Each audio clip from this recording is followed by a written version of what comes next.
이제 오늘은 여러분과 함께 요한계시록 10장부터 공부를 하겠는데요. 요한계시록 1장에 밤모섬에서 요한이 계시를 받을 때 주님께서 7 금촉대 사이에서 7 별을 손에 얹으시고, 그리고 발에 걸리는 흰 옷을 입으시고 주님께서 요한에게 말씀하십니다. 내 본 것과 현재 있는 일과 장차 될 일을 기록하라. 그래서 요한계시록을 3대지로 나누어 주셨습니다. 너 현재 본 것은 7 금촉대 사이에 7 별을 손에 들고 계신 예수님이시라고 말씀하셨습니다. 그리고 현재 있는 일은 2장부터 4장까지 에베소 교회로부터 말세 라오디게아 교회까지 7 교회 시대를 주님께서 소아시아 7 교회를 통한 상징을 가지고 보여주셨습니다. 그리고 요한계시록 5장에는 교회가 공중으로 들려 올라가는 대표적인 상징으로 요한에게 하늘 문이 열리고 이리로 올라오라. 그래서 교회를 대표하는 요한이 공중으로 올라가는 장면이 바로 교회가 성령으로 들려 올라가는 장면인 것입니다. 그리고 5장에 하늘에 올라가서 보니 예배 장면이 나옵니다. 아버지 보호자가 있고, 그리고 내 생물이 있고 24장로가 있고 어린 양 예수 그리스도가 있고 하나님께 예배드리는 장엄한 장면이 나오고, 또한 땅 무르는 역사가 일어납니다. 아담이 마귀에게 넘겨주었던 이 땅을 다시 주님이 십자가의 보혈을 말미암아 땅 무르는 작업이 일어납니다. 그래서 땅 문서에 7빈이 지킨 것은 하나님의 아들 예수님이 오셔서 그 7빈을 떼는 모습이 나옵니다. 땅 무르는 역사를 봅니다. 이래서 요한계시록 6장 1절부터 시작해서 이제 환란이 시작됩니다.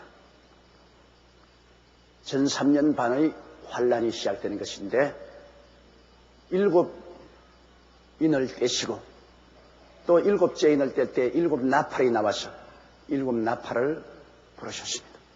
이 인을 떼는 것과 나팔을 부는 기관에 자연의 거대한 재앙이 일어나고, 그 다음에는 전 3년 반 마지막 때는 인간에 대한 처절한 심판이 시작된 것을 보았었습니다. 그러면 이제 요한계시록 9장까지가 전 3년 반이 다 끝났습니다.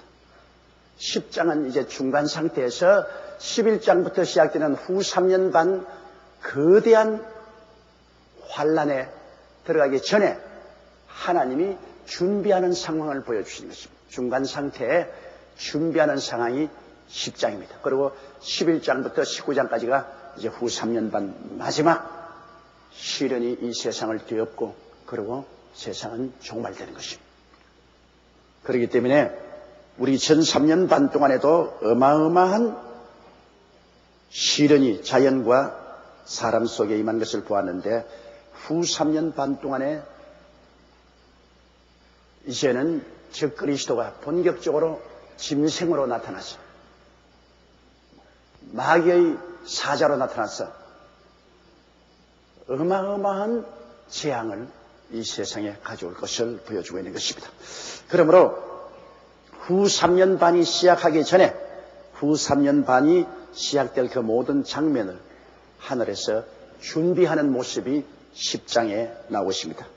그러므로 10장은 전 3년 반과 후 3년 반 그 중간에 있습니다. 이 10장을 읽고 그 다음 11장으로부터는 후 3년 반 심판이 시작되는 것입니다. 그러면 우리 10장 1절 읽어보십시다.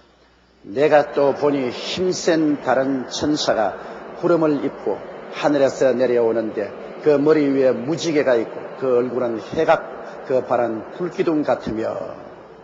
자, 전 3년 반이 지나고 난 다음에 후 3년 반 시작하기 전에 하나님께서 후 3년 반에 일어날 일들을 요한에게 보여준 모든 준비 과정을 하시는데, 요한이 보니까 힘센 다른 천사가 구름을 입고 하늘에서 내려온다. 이 힘센 다른 천사 보니까 보통 천사들은 그냥 나타나는데 구름을 입고 나타난다. 그리고 또 그 머리 위에 무지개가 있다. 무지개는 언약을 표시하는 것입니다. 구약의 무지개는 다시 홍수로 세상을 멸하지 않겠다는 하나님의 언약이고,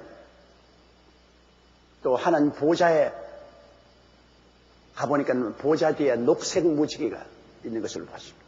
녹색은 무궁무진한 생명을 말하지 않습니까? 구원받아 올라온 사람들에게 하나님께서는 무궁무진한 생명으로 축복을 해주겠다는 그 언약의 무지개가 있었습니다.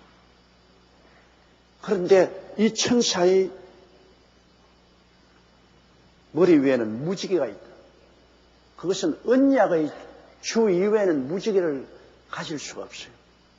보통 천사들이 무지개를 도저히 못 가지고, 무지개는 언약을 표시하는 것인데 하나님 이외에는 인생들과 언약을 맺을 수가 없습니다. 그러므로 이분의 머리 위에는 무지개, 즉 인생과 하나님의 언약을 맺은 표시인 무지개가 있다. 그러므로 구약도 아닌 신약시대 마지막에 있는 이 무지개니까 이것은 구원의 언약, 신약의 언약을 표시하는 것이라고 볼 수 있습니다. 그리고 그 얼굴은 해같고, 여러분 보통 천사들의 얼굴이 해같이 빛난다는 말을 한 적이 없어요. 그러나 밤모섬에 요한에게 예수님이 나타났을 때는 그 해가 힘있게 비치는 것 같더라고요. 보통 천사는 그저 얼굴에 광채가 난다고 그러죠. 해같이 빛난다. 이것은 보통 천사와는 다른 것을 볼 수 있습니다. 그 발은 불기둥 같다. 그 발은 요한계시록에 요한에게 나타날 때는 단 주석 같다.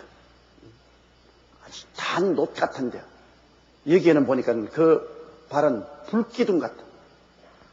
발이 얼마나 광채가 나는지 불기둥같이 광채가 났다. 그럼 도대체 이분은 누굴까? 어떤 사람들은 말하기를 이분은 하나의 평범한 천사라고 말하고, 또 다른 학자들은 말하기를 이분은 평범한 천사가 아니라 이분은 우리 주 예수 그리스도의 필적한 것인즉 예수 그리스도라, 그렇게 말한 사람인데, 여러분 생각에는 누구같이 생각됩니까? 이 예수님같이 생각이 되지요. 힘있는 천사가, 다른 천사들은 구름을 입고 안 오는데 예수님은 감람산에서 올라갈 때라도 구름을 타고 주님 올라가시고, 재림하실 때도 볼지어다 구름을 타고 오시리라고 말씀하십니다. 구름이라는 것은 하나님이 만드신 특별한 수레로서 하나님만이 타는 것이고 일반 천사들이 타는 것이 아닙니다. 구름이라 해서 보통 이런 구름이 아니라 그는 영적인 하나님의 수레인 것입니다. 하나님만이 타는 수레를 보통 천사들이 탈 수 없지 않아요. 그러니 힘센 다른 천사같이 보이는데 구름을 입고 구름의 수레를 타고 하늘에서 내려오는데 그 머리에 언약의 무지개가 있고 그 얼굴은 해같이 빛나고 그 발은 불기둥 같은. 이건 뭐 아무리 설명해도 예수님이시지 뭐 미카엘 천사나 가브리엘 천사라고 말할 수는 없습니다. 그런 천사가 구름 수레를 타고 언약의 무지개를 머리 위에 이고 얼굴이 해같이 빛나며 발이 불기둥 같은 그러한 모습으로 나타날 수가 절대로 없습니다. 그건 하나님의 영광에 대한 모욕입니다. 만일 천사가 그런 모습으로 나타난다면. 그렇기 때문에 이분은 요한이 볼 때는 천사같이 보이지만은 그러나 실제는 우리 구주 예수 그리스도인 것을 우리가 추측할 수가 있습니다. 그리고 2절 보십시다. 그 손에 펴놓인 작은 책을 들고 그 오른발은 바다를 밟고 왼발은 땅을 밟고 그 손에 적은 책을 가지고, 이 적은 책이란 뭐냐면 장차 요한에게 먹일 책인데 이것은 후 3년 반 동안에 요한이 예언을 기록한 것입니다. 주의 종을 불러서 선지자로 만들어 그에게 예언하게 하는 고난은 하나님밖에 없습니다. 천사가 그럴 고난이 없어요. 우리 주 예수님께서 그 예언서를 후 3년 반 동안에 일어날 것을 요한이 예언하는 그 내용을 책으로 만들어서 가지고 왔습니다. 나중에 요한 보고 먹으라고 합니다. 하나님께서 선지자의 사명을 줄 때는 구약 시대도 보면 에레미야에게도 말씀을 먹으라고 했으며 에스겔에게도 주님께서 말씀의 두루마기를 먹으라고 말하셨습니다. 그러므로 이것은 선지의 사명을 주는 것을 말하는 것입니다. 계속해서 후 3년 반 동안에 선지자로서 예언할 수 있는 그 말씀, 그 손에 펴놓인 작은 책을 들고 오른발은 바다를 밟고 왼발은 땅을 밟고, 바다를 밟고 땅을 밟았다는 것은 바다도 내 것이고 땅도 내 것이라 그 말인 것입니다, 여러분. 하늘과 땅의 모든 권세를 내게 주신 이 권세 있는 자의 주장입니다. 땅을 발로 밟았다. 바다를 발로 밟았다. 하나님께서 여호수아에게 말씀하기를 내 땅으로 밟는 이곳을 내가 다 내게 주었노라고 말하셨습니다. 그럼 이 천사가 하나는 땅을 밟고 하나는 바다를 밟았다는 것은 땅도 하나님이 주셨고 바다도 이분에게 주시다는 것입니다. 예수님이 하늘과 땅의 모든 권세를 다 가지고 있는 것을 보여주는 것입니다. 예수님이 십자가에 못 박여 몸짓고 피를 흘려 이 땅을 대속했습니다. 이 아담과 하와가 마귀에게 넘겨준 것을 하나님 앞에서 이 땅을 대속했기 때문에 이제는 당당하게 주님께서 땅 문서를 소유하고 내 땅이라고 해서 그 땅을 밟고 바다도 밟았습니다. 지구 전체가 주님 것이라는 것을 주님께서 당당하게 주장하는 것입니다.